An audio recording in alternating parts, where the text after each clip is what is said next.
एक गांव में गौरी नाम की एक सुंदर और समझदार गाय रहती थी। वो बहुत दयालु थी और सबकी मदद किया करती थी। एक दिन जब वो जंगल में चरने गई तो उसे एक चमकती हुई घंटी मिली। जैसे ही उसने उसे पहन लिया, कुछ जादू ही हुआ। अब वो इंसानों की भाषा बोल सकती थी। गौरी पहले तो हैरान हुई, लेकिन फिर उसने सोचा कि यह घंटी बहुत काम आ सकती है। वो भागते हुए गांव वापस आई और अपनी बात किसान रामू को बताई। रामू पहले तो चौंक गया, लेकिन फिर खुश होकर बोला, गौरी, अब हम और भी अच्छे दोस्त बन सकते हैं।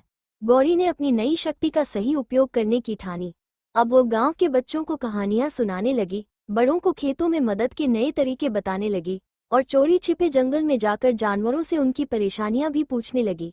जल्द ही पूरे गांव में उसकी चर्चा होने लगी। लेकिन एक दिन लालची व्यापारी हरिया को इस जादुई घंटी के बारे में पता चल गया।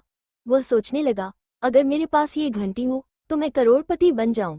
वो रात में गौरी की घंटी चुराने पहुंचा, लेकिन जैसे ही उसने घंटी छुई, घंटी ने तेज आवाज में सबको जगा दिया। गांव वाले दौड़ते हुए आए और हरिया को पकड़ लिया। सबको समझ आ गया कि सच्चा जादू गौरी की अच्छाई में था, न कि उस घंटी में। गौरी ने वो घंटी नदी में बहा दी और हंसते हुए बोली, अब भी मैं वैसे ही सबकी मदद करूंगी जैसे पहले करती थी। गांव में खुशी छा गई और गौरी हमेशा के लिए सबकी प्यारी